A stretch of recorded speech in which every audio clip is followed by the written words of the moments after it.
आज आपण शिकणार आहोत electrostatics next chapter.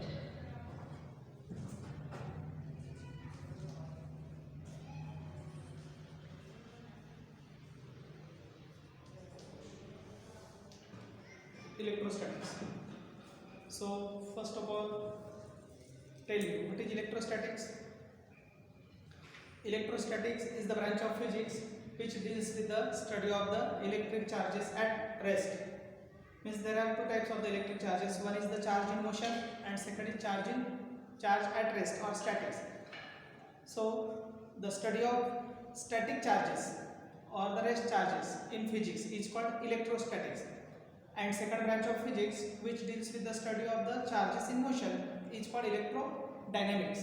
But in this chapter we have to study about the static charges, means rest charges.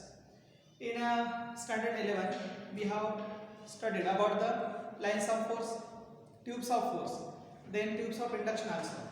So lines of force are nothing but the path along which the positive charges are traveled when it is placed in electric field, and these paths are called lines of force. Then tubes of force. So what is tubes of force? If we consider a small portion of the electric field or electric surface, and from that small surface the numbers of lines of force are originated in outward direction.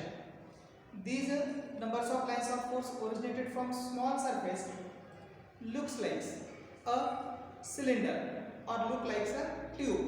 Means suppose this is electric field, and if you consider a small portion, and from this small portion suppose these electric lines of force are originate, and these electric lines of force from this small surface looks like a cylinder or tube, and this is called tube of force. Now from a given positive charge the number of tubes of force are originating is equal to the number of charge. Means if there are q charges, then the number of tubes of force originating from the q charges are q. If there is one charge, the number of tube originate from this single charge is 1. But Faraday has explained the concept of tubes of induction, and this tubes of induction is nothing but the number of tubes of force originating from given charge are depending upon the permittivity of medium. Means epsilon, the permittivity of free space is epsilon 0 is equal to 1, epsilon 0, and permittivity of medium is denoted by epsilon. So number of tubes of induction originated from given charge depend upon the permittivity of that medium.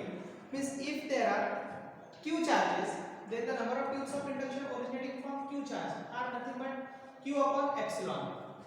This is the concept of tubes of induction. Now in this chapter we have to discuss about some basic terms. That is number 1, suppose electric flux and then electric flux density. So electric flux means what? So electric flux is nothing but the number of tubes of force or number of tubes of induction originating from a given surface or originating from a given charge through given surface is called electric flux.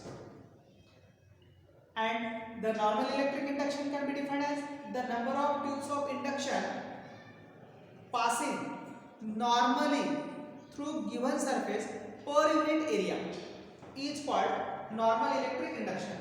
It is denoted by NEI. This NEI is nothing but the normal electric induction, and it is defined as the number of tubes of induction. Number of tubes of induction originating from a given charge per unit area. This is called normal electric induction. And suppose there are q charges, then from q charges means these q charges are kept in this way or placed at the origin, then number of tubes of induction originating from these two charges are q in outward direction. This is, so let r be the radius of that sphere, and therefore area of that sphere is 4 pi r square. Therefore the number of tubes of induction originating from a given charge means from charge q per unit area, that is 4 pi r square. Now multiply by permittivity on both sides, that is numerator and denominator, that is q upon 4 pi epsilon r square.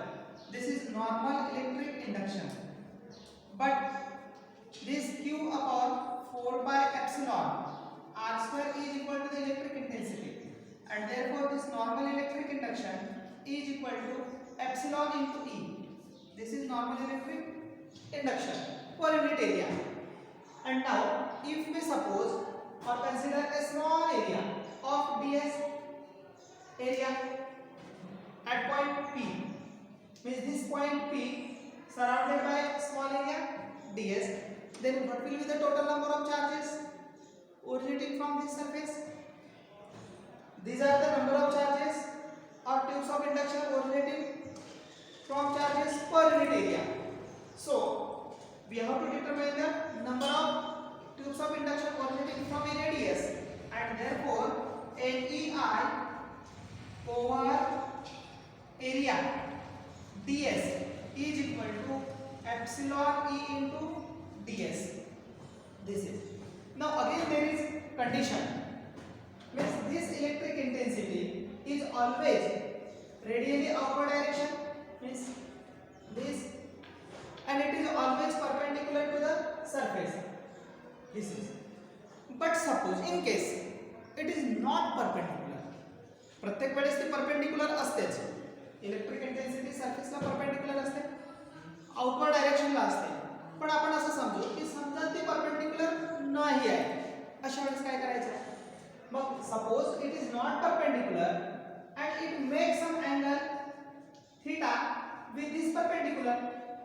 Suppose this is not perpendicular and suppose it makes some angle theta with the perpendicular, then new intensity E dash will be equal to E cos theta, and therefore we can write this normal electric induction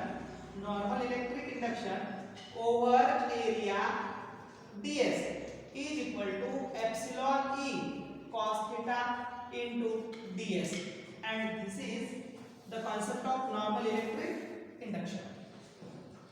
Then we have to determine the total normal electric induction. Total normal electric induction. So what is total normal electric induction? Total normal electric induction is nothing but the algebraic sum of the normal electric induction. Total normal electric induction is nothing but the algebraic sum, or we can say the total normal electric induction can be obtained by integrating the normal electric induction over closed surface, means integrating normal electric induction over area ds, because this is normal electric induction over a small area ds, and we are integrating this, means automatically we get the total normal electric induction.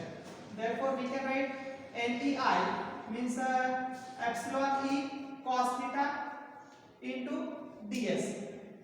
If theta is equal to 0, we suppose it is exactly perpendicular, then we can write epsilon E cos theta, not cos theta, epsilon E ds.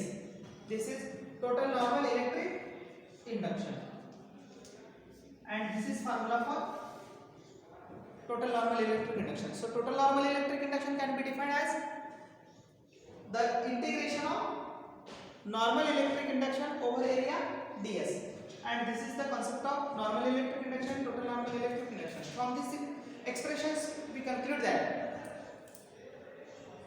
this normal electric induction is equal to electric intensity, or electric intensity can be defined as the electric flux density. Means electric flux density is the number of tubes of induction passing normally per unit area, and it is equal to the electric intensity. Therefore electric flux density is equal to the electric intensity. Now we see the Gauss theorem. here we do not have to explain the proof of Gauss theorem, and only we have to state the definition of Gauss theorem and see the idea of the Gauss theorem. So what is Gauss theorem?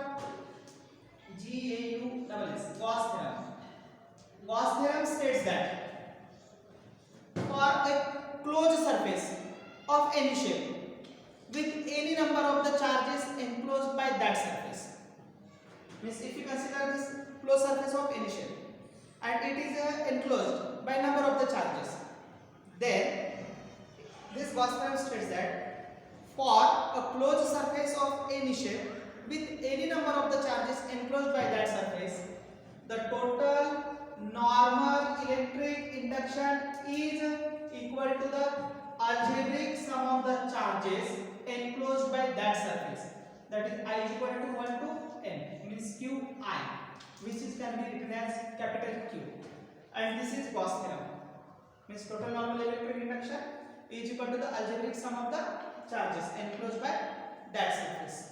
If there are the n charges, then we start from I is equal to 1 to n, and then we have to see the applications of Gauss theorem. Applications of Gauss theorem. We see one by one application of Gauss theorem in the next period.